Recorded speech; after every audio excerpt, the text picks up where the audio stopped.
All right. Hello, everyone. Welcome to this session. I'm Andrew. I am the treasurer of NYU SIAM. And this is session 4 of Math of the Cell. And I'm going to hand it over. Okay, thanks. Okay, so there's only 2 of you right now, so absolutely please stop me if something is confusing. I have to say that I think that today is my favorite topic. Hang on a sec with you. I'm doing undergrad seminars.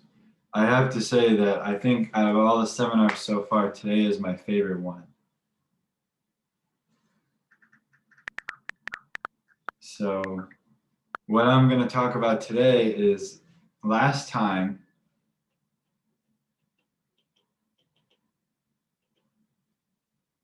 we learned how to solve the Stokes equation.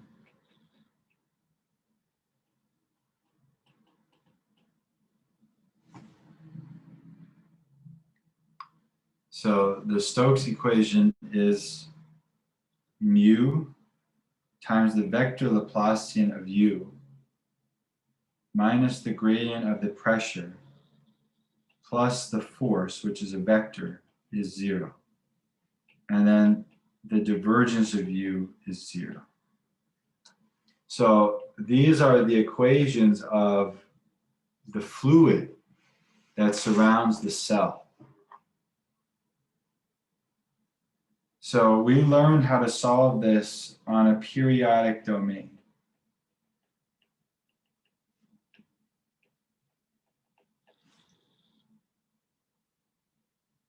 And do you remember how we did that?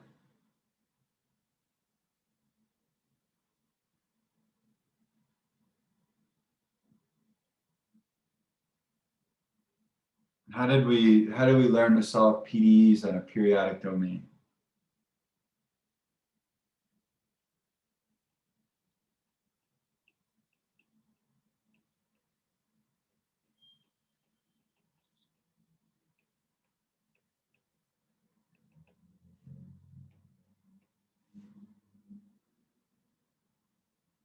Nicoletta, do you remember what method we used?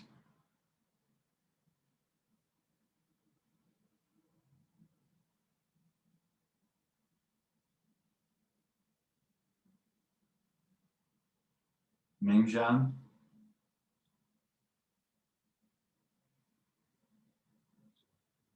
Do you remember what method we used? I talked about in the first lecture, to solve PDEs on a periodic domain.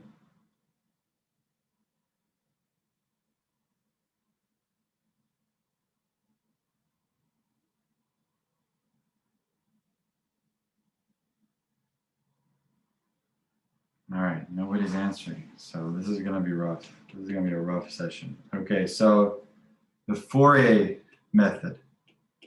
Okay, we use a discrete Fourier series. We represent all functions in a discrete Fourier series.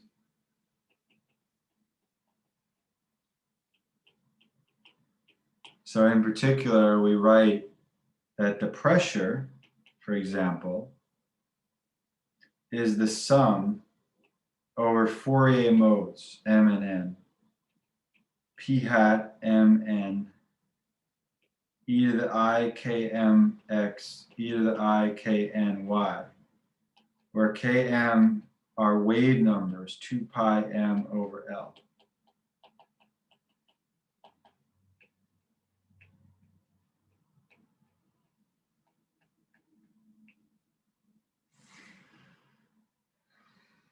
So I have to say that if you've been coming regularly, now we're 3 seminars in,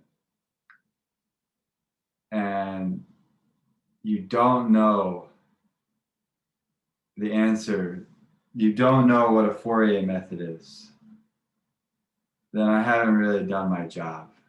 And that makes me sad.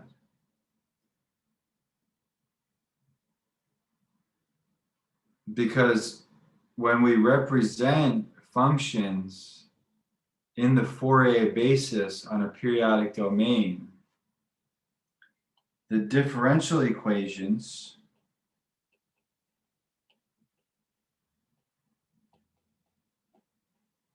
become what kind of equations?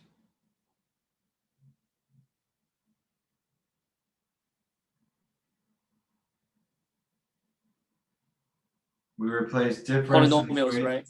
Go ahead, Mengjian. So like the differential equations becomes like polynomials. Right, good. Polynomial or algebraic equations.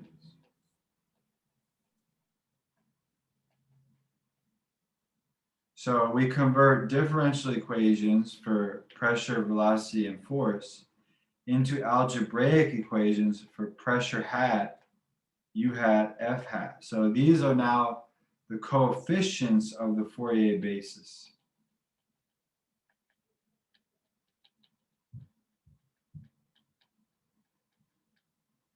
And then there's a way that we go from differential equations to algebraic equations and back. So from force, right, how this works is we're supplied with a force. So this is a given. We're supplied with a force, and then we convert the force to its coefficients. So we take F, we convert that to F hat. Now, what is the function in MATLAB that we use to get Fourier coefficients?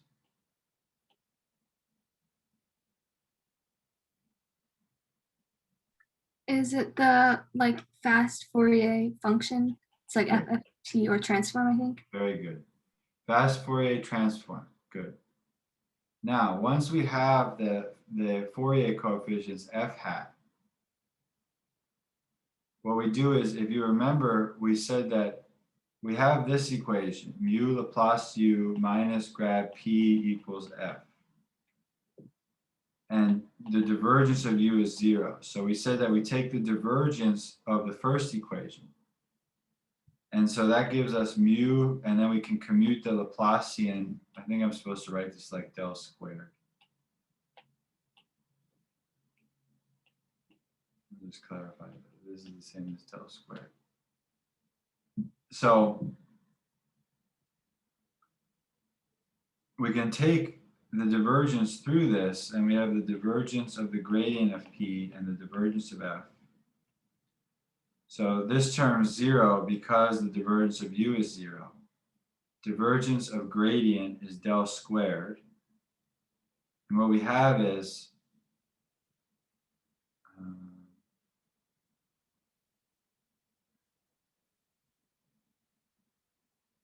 oh, right, sorry, this is supposed to be minus F, minus F. So now we have that the del squared of P equals delta dot F.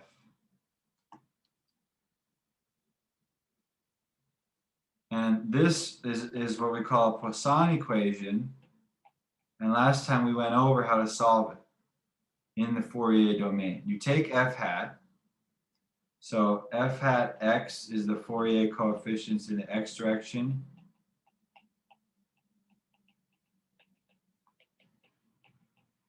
And likewise for Y.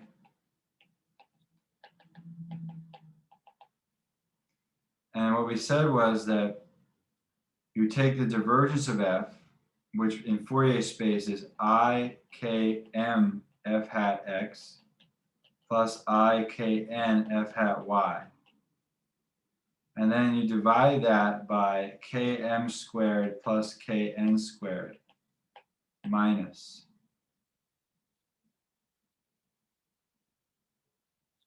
And that gives you P hat.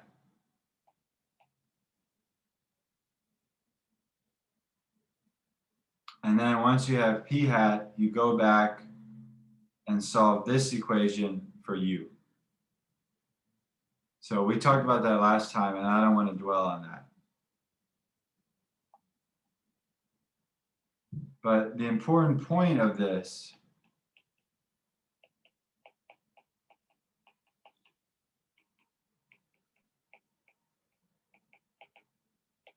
is that last time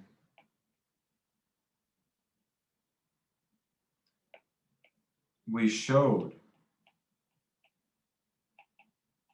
that if we start with values of f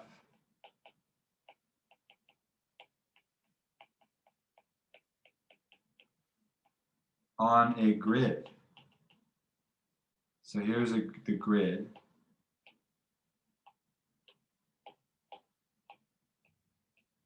and we have f available to us at each of these grid points here.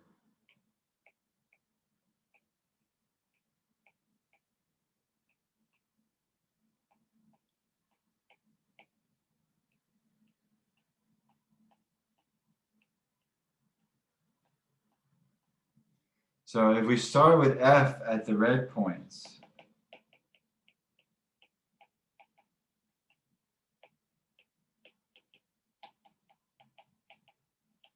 then we know how to obtain u.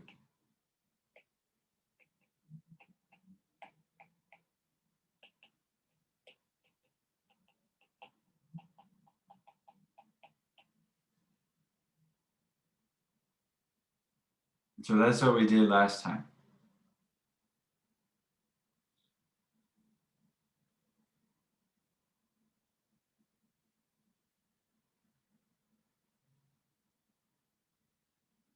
So now the question is, if we have a cell,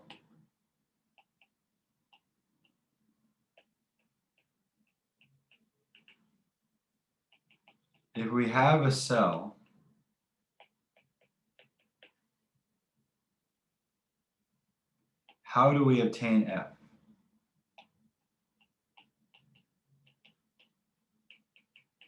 So now you have some cell that's sitting here.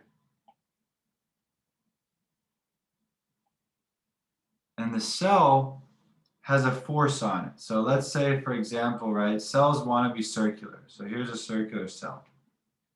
So when you see regions of high curvature, there's going to be a force that wants to make those regions more circular.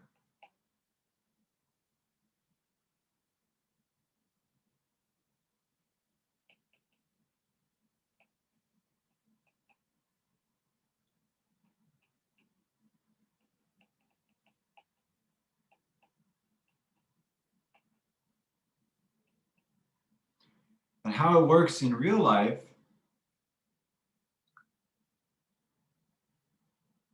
is that the fluid feels that force. Okay, so think about if you have a rubber band and you stretch it out inside of a fluid.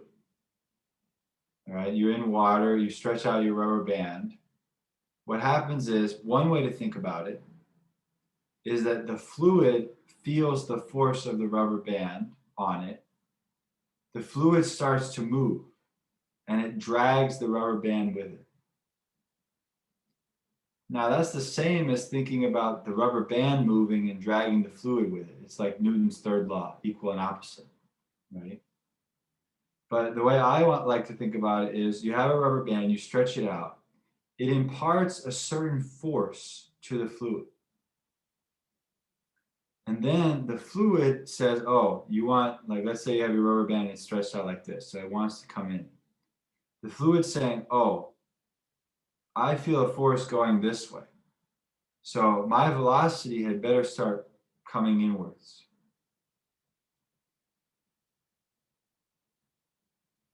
And then the fluid will move in and that will bring the rubber band in with it. Does that make sense? Ask questions, please.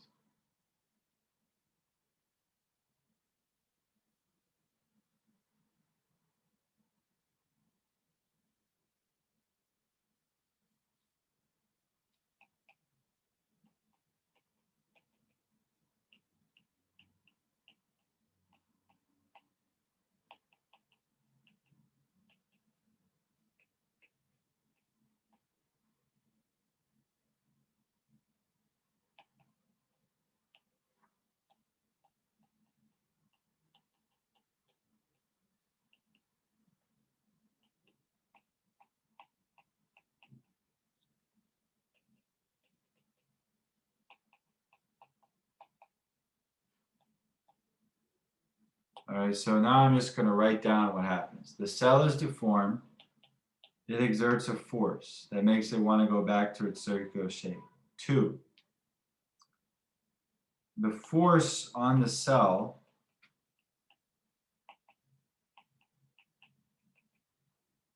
is passed on to the fluid.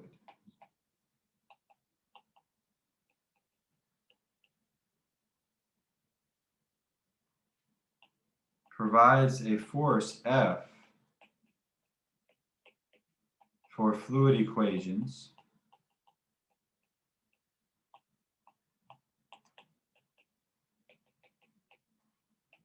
then we solve the fluid equation to get the velocity, and then we assume, have you ever heard of the no slip condition? Yeah. Okay, so we assume what's called the no slip condition. And what that means is that the velocity of the fluid at the point where it touches the boundary is the same as the velocity of the boundary. So we assume that a no slip condition, i.e. the cell moves with the fluid. And pretty much everything in life is no slip, right? Think about your rubber band. The rubber band stretches out, the fluid is contracting in. If you put a dye in the fluid, you'll see the fluid moving as well. Or think about fish, right? When they swim, they drag fluid with them. When I swim, the particles of the fluid, as I move through the water, like I just went swimming today, as I move through the water and I drag the fluid is moving at the same velocity that I'm moving. Or I'm moving at the same velocity as the fluid around me, immediately around me.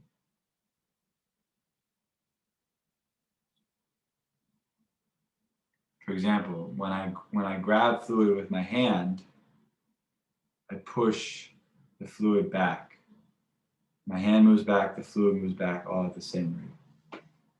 So we assume that the cell moves with the fluid. And what we do is we update the cell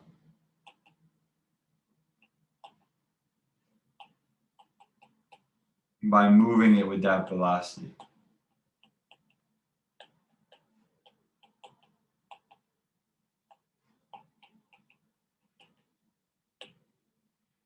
Now, there is a problem with this, and the problem is in step 2.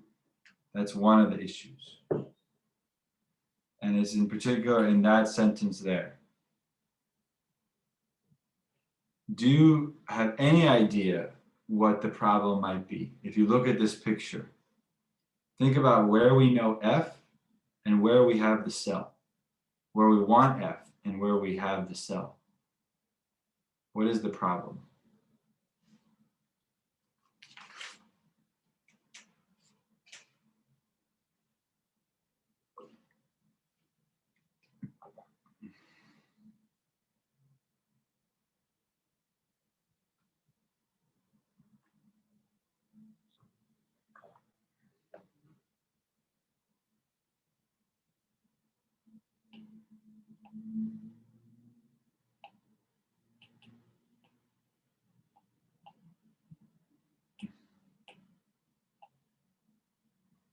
So where do I know the force here? Like, what are these arrows supposed to be? Remind me. Do you remember what I drew here?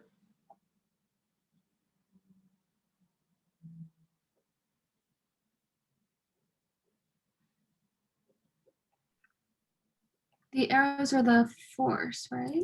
Right, okay. So we're going to assume that when we have the cell in some shape, we can compute the force. So we know the force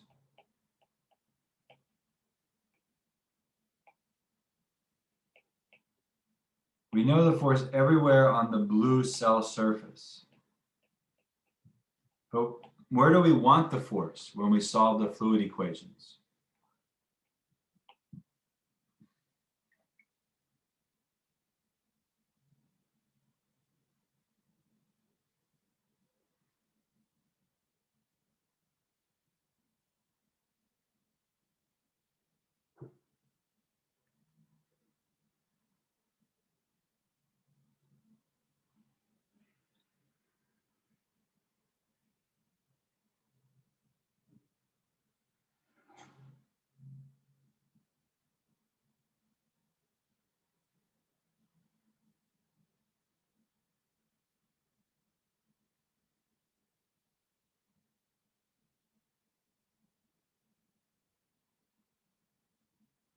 What do we say about the fluid equations at the beginning?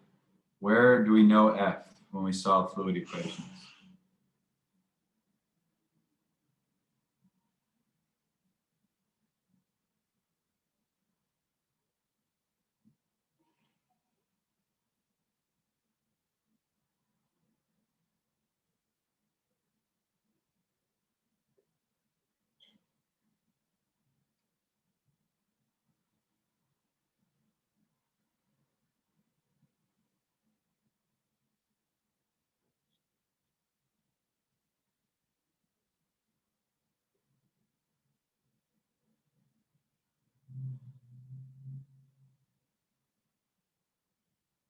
I'm not going to go on until I get an answer from somebody, even if it's wrong. So we can sit here and stare at each other for a while. So we want to force on the grid points. Yes. But what? Go ahead. But like now, but like now we only have the force on on the boundary, so we want to spread the force to the grid points. Very good. So are you familiar with this method? Yeah. Oh, okay. Yeah, I know this method. Yeah. Okay, good. Yeah. So I saw this will be unfair to others if I answer the questions. Please answer. It helps move the thing along. Okay. So did you take Charlie's class, or how do you know this method? So I'm doing some research with Charlie, and I'm also taking his class now, so I know this inverse boundary method.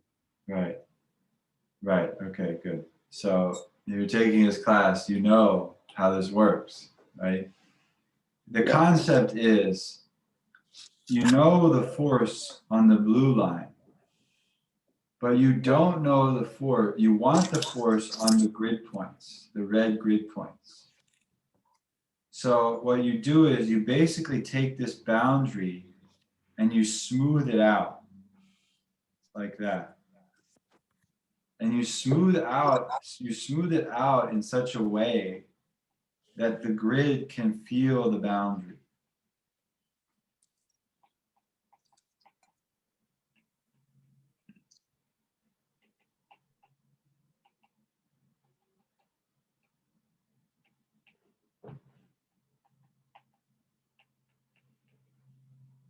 So what I mean by that is that this blurred boundary intersects the grid.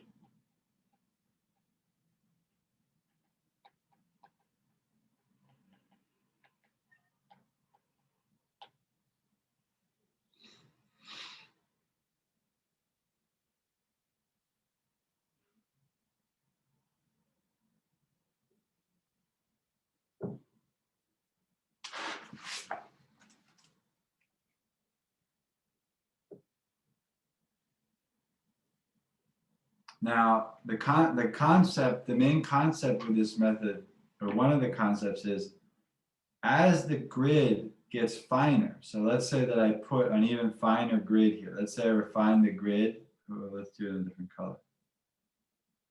Let's say that I refine the grid by a factor of 2. So I make the fluid grid twice as fine. So now the fluid grid is the black lines. This is just too much.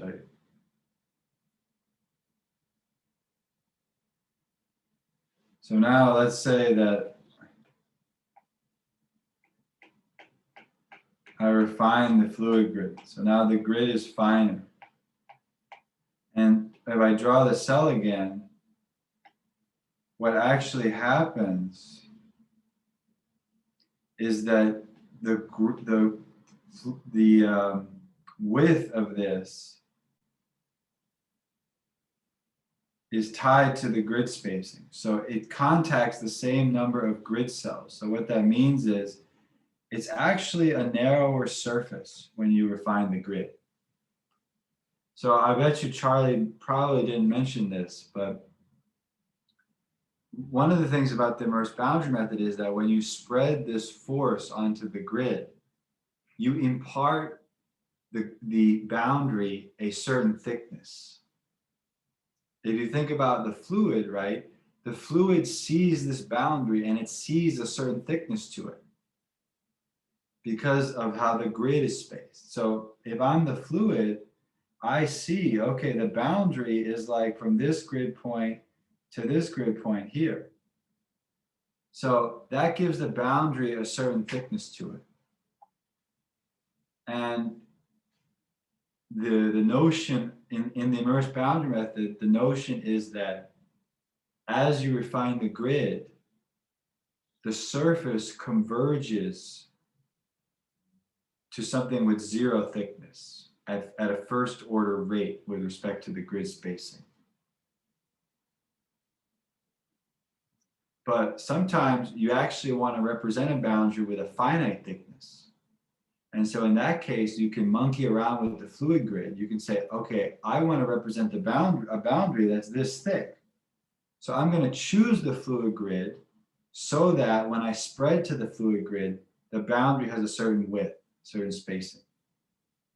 Does that make sense? Yeah. Yeah. So I wrote a paper with Charlie where we talked about how to do it with very thin boundaries. So if you want to accurately model a boundary that's really thin, then the grid that you would have to take is really fine because as you refine the grid, the width of the boundary gets smaller. So we talked about how to circumvent that problem, how to take a bigger grid and then add a term in the equation so that you get the right kind of thickness to the boundary. Okay, so now I'm going to, this is kind of odd situation because we have one student who has, I think you're in ODEs now, Nicoletta, is that right? We have one student who's in ODEs and one student who's already knows what the immersed boundary method is. So it's kind of difficult. I don't know what to teach you, but I'll try my best. So Nicoletta, do you know what do you know what a delta function is? I don't think we've done that yet. But if you just teach whatever, I can kind of follow along and figure it out. Okay. So we have this thing called a delta function.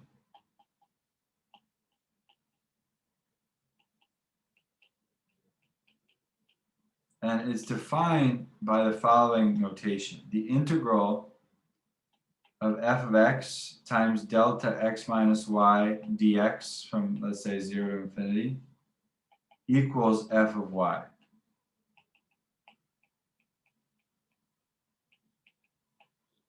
So what this means is if you have a function f defined everywhere and you integrate it against a delta function, you get y. The idea is that the delta function, if you think about like a graph of a delta function, it's kind of like something that's infinitely large at 0.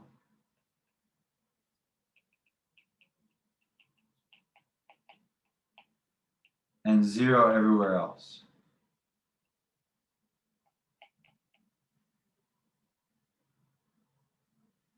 So what happens is you take your function f, you multiply it by the delta function. Everything, and this term in the middle is called the center of the delta function.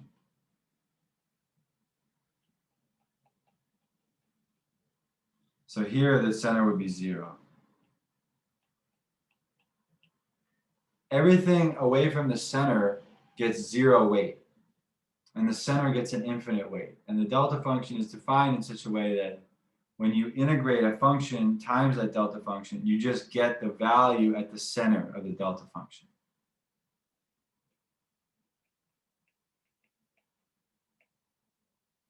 So this one is centered at y.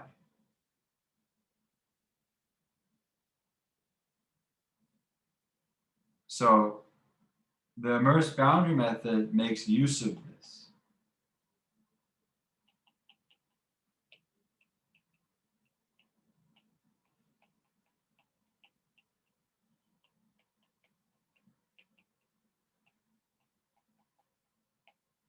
to communicate between the fluid and the cell.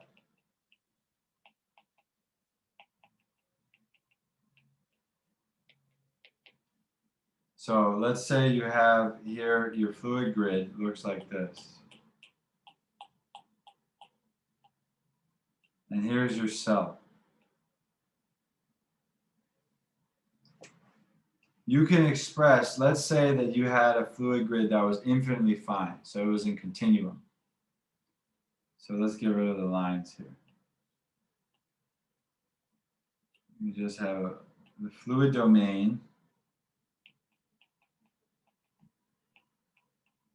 which we call omega. And then here's the cell. I'm going to call that surface gamma. And I'm going to say that the cell has equation position x, capital X of S, and the force on the cell is F of S.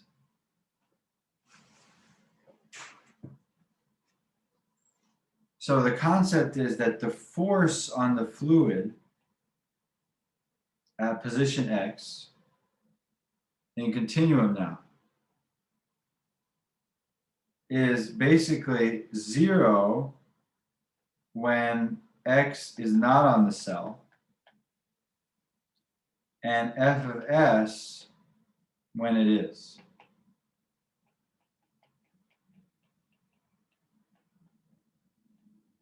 So we communicate that using a delta function. We say that F of X is the integral over the boundary of the force at position S times delta X of S minus X ds. So here's what's going on here. You have the force on the fluid.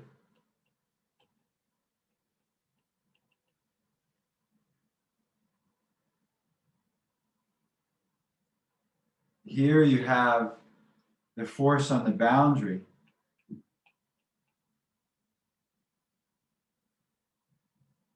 And this delta function is saying that if x is equal to x of s, the integral is f at s. Otherwise, it is 0.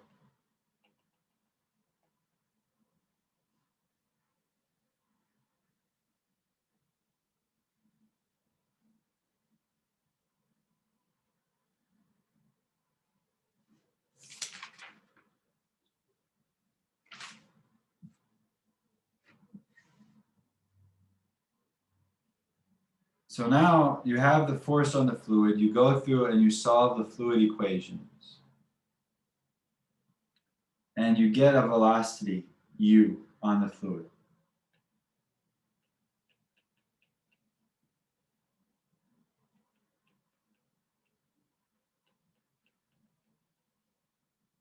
So now to get the velocity of the structure, so the way that the structure moves in time, which according to the no-slip condition is just the fluid velocity evaluated at the structure position. You integrate over the fluid domain.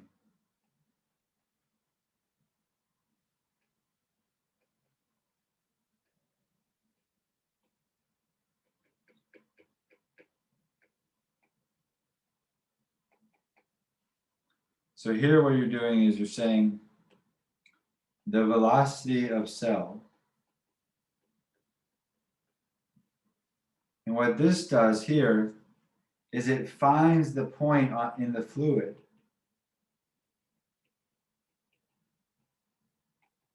that contains the cell and evaluates the fluid velocity there.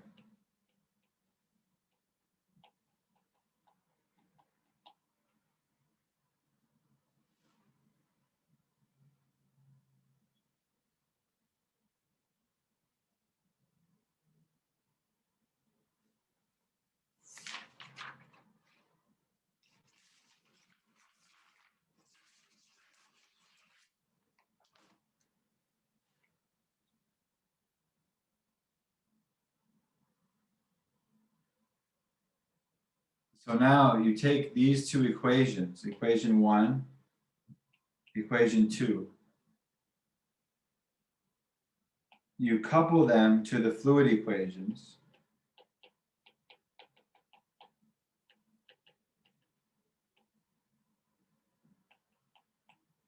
And then you have some kind of law that gives you the boundary force from its position.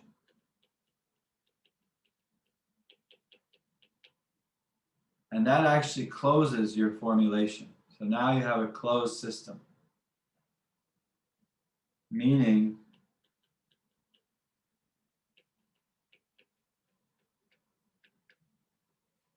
you can evolve the system in time. So it's kind of very simple actually. I give you this is why I picked this method for this class, for this seminar, because it's something I think is understandable. I give you force. I give you a position of the cell. You compute the force on it. So think about the rubber band, right? I give you the position of the rubber band. You compute the force on it. Then you take that force and you evaluate it on the fluid domain. That's equation 1. You solve equation 3 using the method we talked about last time to obtain the velocity of the rubber band. The rubber band starts moving. You take the velocity of the fluid that you obtain from the fluid equations and evaluate it on the rubber band. That's this equation 2. And then you take the rubber band and you just move it. That's it. You move it, you have a new configuration, you recompute the force, you repeat. Does that set of steps make sense, Nicoletta? Okay. Any questions? All right. Mengjian, have you coded this method? Yeah. Okay. You coded it yourself or you used Charlie's code? So I use like Charlie's MATLAB code and then like modified it to like a to like a to the code with like which allows like delta x is not equal to like delta y. So like the mesh with in both so like the mesh with in two directions can be different. Right, good. Now, the thing about Charlie's methods, Charlie uses finite difference methods for the fluid domain. Oh yeah. But here, because we have linear equations for the cell, because we have Stokes equations, spectral methods are available to us. I think they're much easier than finite difference, and they're more accurate, but it doesn't matter because this spreading and interpolating from the grid is so inaccurate that controls the accuracy of the method, not the fluid solving. But I think that the way I talked about with Stokes equation is easier. If you just have Stokes equation, the easiest is to just do a spectral method. Yeah. Even though really the finite difference method boils down to something similar in the end, except you divide by sine k squared, right? He probably talked about that in his class. Yeah. Because the Laplacian in a finite difference way looks like sine k squared. Yeah. Okay, so yeah.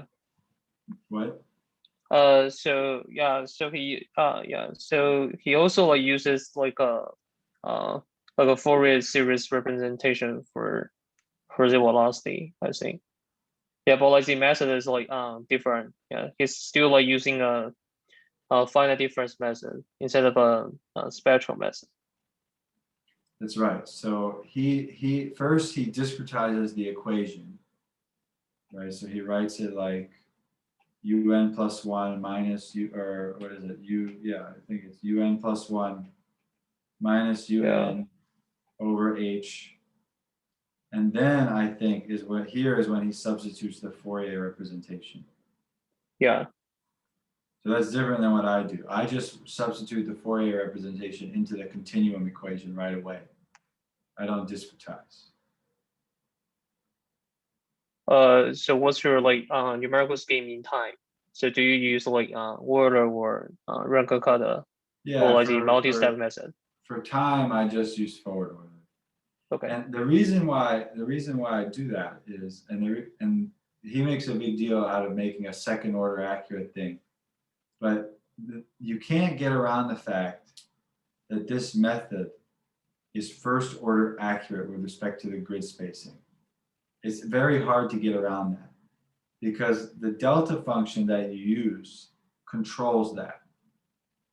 And the basic issue is that in reality, there is a jump in the pressure across the interface. And so when you try to resolve that with a smooth function, you have a first order error that you can't avoid. So he makes a big deal about the temporal integration. But for me, it's first order. There's no way around that. So you might as well use a first order temporal integrator. Now there's people who don't agree with that. My advisor is one of those people who uses higher order temporal integrators. But for me, if the stability is not an issue, then just use a first order temporal integrator. So your advisor is Greengard? Oh no, it's Donev, Aleks Donev. Oh. But I don't. My work with him, we don't use the immersed boundary method. So I haven't really done anything. I did it in undergrad.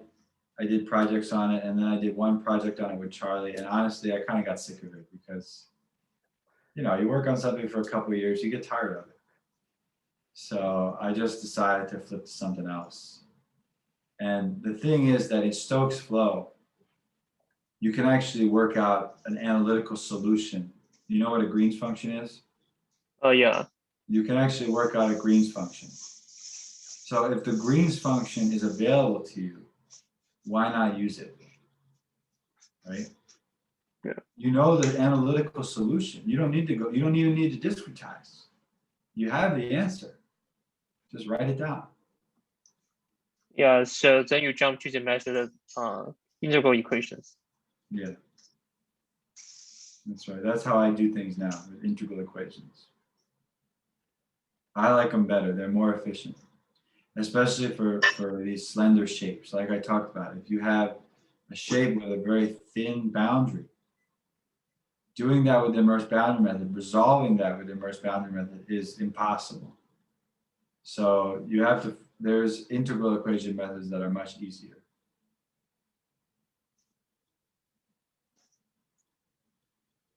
Once you understand how to deal with the fact that the integral kernels are actually singular on the boundary. Right, so you have to deal with that. Okay, I think we'll finish just by talking about how we discretize this. So let's talk about the discretization of equation 1. So Nicole, do you know how in Calc 1, before you learn integrals, or Nicoletta, sorry I called you Nicole. Before you learn integrals, what's the thing you learn before integrals for area under the curve? Let me think. I feel like you use like sort of like shapes to try and approximate it. Yep, Riemann sums, What it's right? called. Yes, yeah. So that's actually how computers do integrals. They divide the thing up into small rectangles, more or less. Small rectangles and just add them up. So that's how we do it. So we're going to take this equation, right? We have this equation. Integral over the boundary, f of s, delta x minus x of s, ds. And we're just going to replace the integral with a sum over, I'm going to call each point that I have on the cell. So I'm going to take the cell. I'm just going to keep track of individual points. And each of these points, I'm going to call it SI, X of SI. Make sense? Okay, so when I discretize, I just have the force at those points times the delta function between the grid point and the point where the force is applied. And then, just like when Riemann sums, I take some spacing, delta S. And this is the force at, we're going to consider the force at some grid point that I call xi. So now I have a grid. And each of these grid points here, I'm going to call xi as a grid point, fluid grid. And the convention for immersed boundary method is to use lowercase letters for the fluid quantities and uppercase letters for the cell, the structure. Now, this is where we get to the obvious problem, which is that this delta function is 0 when xi is not equal to x at si. So if the fluid grid point is not exactly aligned with the structure, you're going to get 0 for the force. But we know that that can't be right. So what we do is we take this delta function. So here's your delta function, right? Looks like this. It's infinite. Let me draw it a different color. It's infinity. It's something like that. Okay, that's your delta function, and it's 0 everywhere else. Then we smooth it out. So instead of infinity, let's say we just go like that.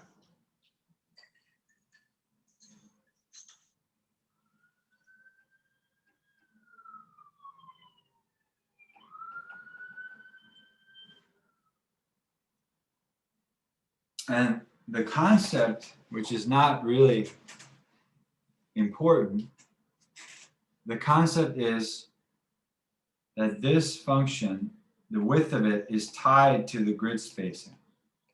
So h, let's say h is the fluid grid spacing. So I'll redraw this. Okay, so here's your fluid grid.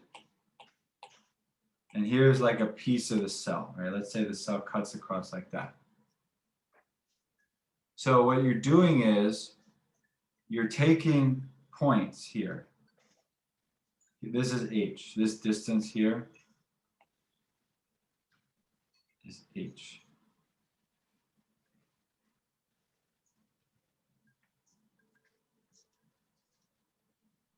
So what you're doing is you're saying, I'm going to replace this boundary by a boundary, instead of it having width 0, that's what the delta function would do.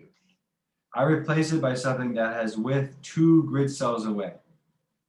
So if I look 2 grid cells away, let me just do it in one shot. Any point 2 grid cells away from this boundary feels that surface.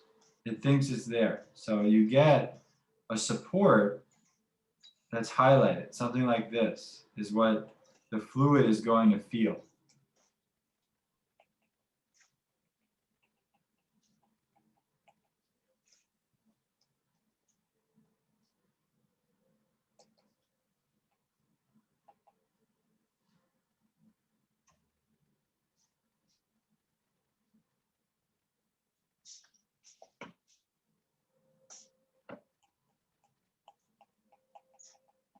So we call this smooth delta function. It's usually denoted with delta H. So again, I refine the grid, the spacing, so let's draw another picture now. Now let's say I refine the grid. So now I have twice as many grid points. Here's my cell again. But the regularized delta function is still the same. It communicates 2 grid points away at most.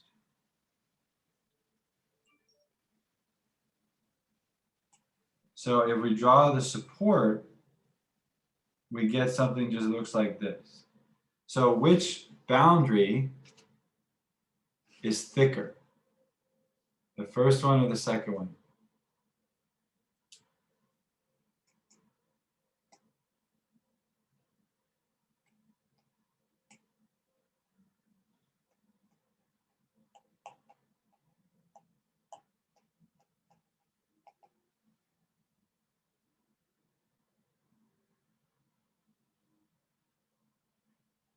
Nicoletta, if you look at these two pictures, which boundary looks thicker to you? The first one.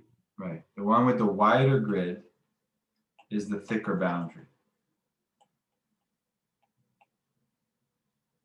So we'll stop here, but let's do a thought experiment, right? Let's say that you had two spheres that were like close together and you were trying to pull them apart. All right, so here's the thought experiment. This is more for Mengjian, just to give you something to think about with this method. All right, I have two spheres like this. How, let's call this distance delta, let's call it d. How do you think the grid spacing, if I want to pull these spheres apart accurately, how do you think the grid spacing should depend on d?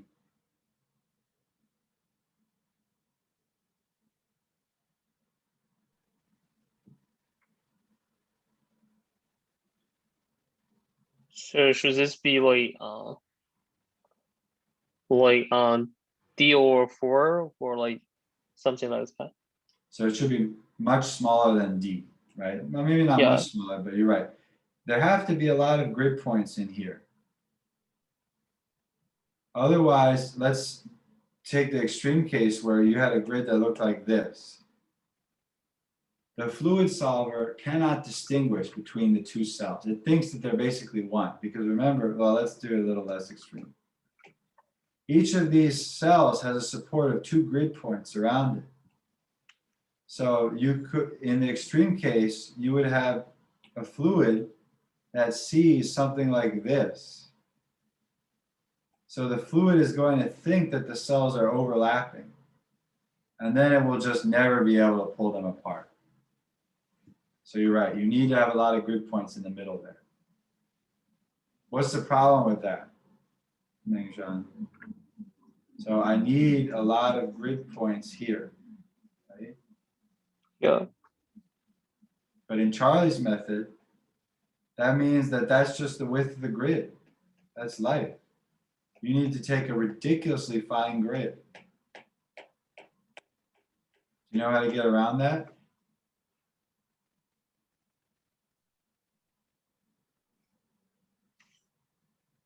Sorry, can you repeat your question? Sure. So you said, right, that you have to take a really fine grid in between the cells. Yeah. So now let me ask you, that means Charlie's grids are always uniform, right? They all have the same spacing everywhere. So that means if you have to take a fine grid between the cells, you have to take a fine grid everywhere. That's expensive, especially in 3D. Yeah. So can you? Yeah, but can we like do like a adaptive scheme, like the ones you use like in IBMR? Yes, that's right. You use IBMR. Now you haven't worked with IBMR, right? Not really. Okay. So yeah, so I'm still like learning how to use IBMR. Oh, you're learning how to use IBMR? Yeah, but it's kind of difficult because like there are no like many like documentations about IBMR. Yeah, good for you, because I heard that that thing is impossible to learn. So good for you. But yeah, that's what IBMR does. So in IBMR, you would get a grid that looked like this. So it would be extremely fine around the boundaries. And then away from the boundaries, the fluid grid would be very coarse. So I heard that your group is using like GPU to do the immerse boundary method, and and it says like the like the computational method in your group is like much faster than IBMR, right? Well, yeah, just in general, when you do calculations on the GPU is much faster. Now, there's actually several GPU implementations of it. I think, right, Alex's group has one. I don't know anything about. I mean, I know of it, but I've never used it. There's a guy at Brandeis. His name's Thomas Fye. I know he has one. But the main issue with the GPU is that it's just hard to write and maintain code on the GPU. I mean, have you ever tried to write a GPU code? No. It's hard. And the other issue, what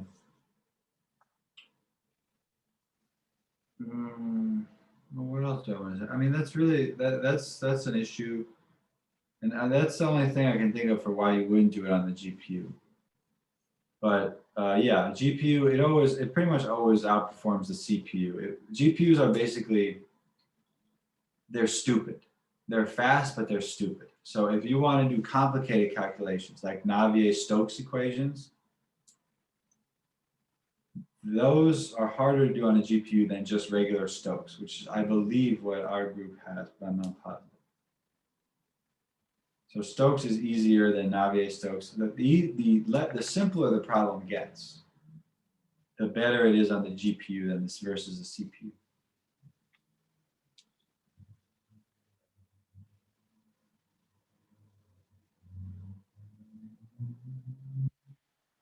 All right, I think we'll stop there. You want to ask any more questions?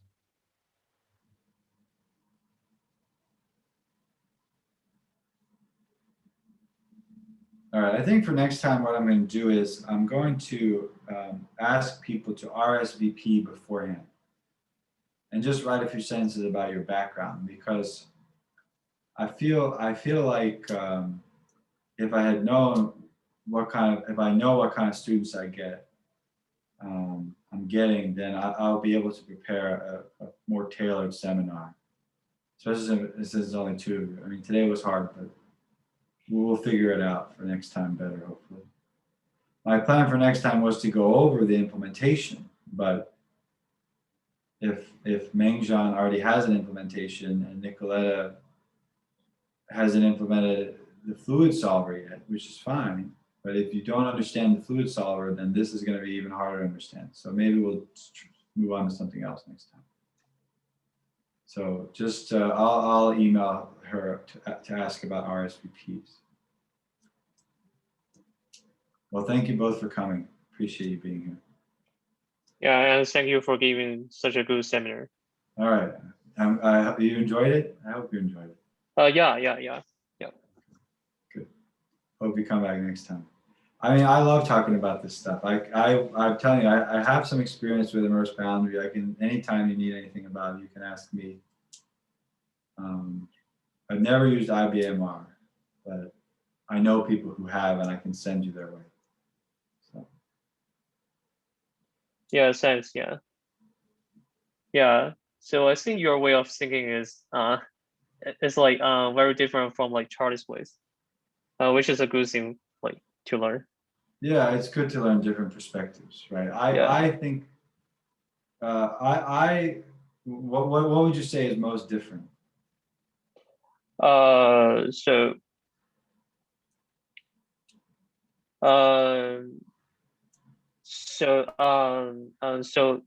I think like Charlie he doesn't like care about like how to resolve the numerical errors. So he could just say like, okay, so we use like a finer mesh, and we take more time and more computational resources like to handle that. Right. Yeah, so he cares more about like applications of the immersed boundary method and like how we like build the models. Yes, that's right. He does.